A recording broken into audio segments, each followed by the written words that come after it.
Good afternoon everyone, welcome to home with flavour channel. आज मी बनवणार आहे पांढऱ्या वाटाण्याची उसळ। पांढऱ्या वाटाण्याची उसळ बनवण्यासाठी 1 वाटी वाटाणे मी रात्री भिजत घातले होते आणि सकाळी त्याच्या 5 शिट्ट्या काढून वाटाणे शिजवून घेतलेले आहे। त्यानंतर आता आपण भाजी बनवूया। भाजी बनवण्यासाठी मी इथे एक पॅन घेतला आहे आणि त्यामध्ये तेल टाकले आहे। तेल गरम झाले की त्यात आपल्याला राई, जिरं, कढीपत्ता आणि एक मोठा बारीक चिरलेला कांदा टाकून घ्यायचा आहे। इथे कांद्याला आपल्याला छान भाजून घ्यायचा आहे। आपल्याला कांदा ब्राऊन होईस्तोवर भाजायचा आहे। त्यानंतर आपल्याला इथे एक वाटण बनवायचं आहे। वाटण बनवण्यासाठी ब्लेंडर जारमध्ये 4 ते 5 उभे कापलेले सुके खोबऱ्याचे काप घ्यायचे आहे आणि अद्रक लसूण टाकून घ्यायचे आहे आणि याची एक छान स्मूथ पेस्ट बनवून घ्यायची आहे। तुम्ही इथे बघू शकता कांदा आपला छान भाजला गेलेला आहे।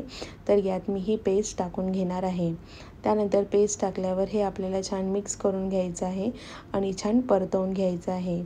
त्यानंतर यात मी एक टोमॅटो टाकणार आहे। इथे मी एका टोमॅटोची प्युरी बनवून घेतली आहे आणि ती यात टाकलेली आहे। त्यानंतर मसाला आणि टोमॅटोची प्युरी याला छान मिक्स करून घ्यायचं आहे। त्यानंतर यात मी टाकणार आहे हिंग आणि आपले बेसिक मसाल्यांमध्ये मी टाकणार आहे लाल तिखट, काळा मसाला, हळद आणि धने पावडर। मसाले टाकले की आपल्याला मसाल्यांना छान मिक्स करून घ्यायचं आहे। मसाले छान मिक्स करून घ्यायचे आहे आपल्याला। तुम्ही इथे बघू शकता छान कलर आलेला आहे। त्यानंतर आपल्याला झाकण ठेवून हे मिश्रण छान शिजवून घ्यायचं आहे। 10 मिनिटानंतर तुम्ही बघू शकता याने मसाल्याने छान तेल सोडलेलं आहे आणि आपला मसाला हा रेडी आहे। त्यानंतर यात आपल्याला अजून मसाल्याला छान भाजून घ्यायचं आहे आणि यात आपल्याला टाकायचे आहे आपले शिजवलेले पांढरे वाटाणे टाकून घ्यायचे आणि छान मिक्स करून घ्यायचे आहे। तुम्ही इथे बघू शकता खूप छान कलर आलेला आहे। त्यानंतर यावर झाकण ठेवायचं आहे आणि 10 मिनिटं शिजवून घ्यायचं आहे।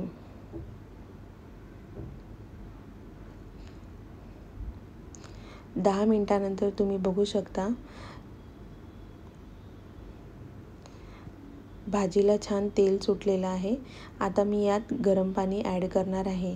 तुम्हाला रसरशीत पाहिजे किंवा एकदम पातळ भाजी पाहिजे नसेल तर तुम्ही तशा प्रकारे पाणी ॲड करू शकता। मी इथे रसरशीत भाजी म्हणजे एकदम पातळ पण नाही आणि एकदम घट्ट पण नाही, अशा प्रकारे रस्सा बनवून घेतलेला आहे। त्यानंतर यात चवीपुरते मीठ टाकायचे आहे।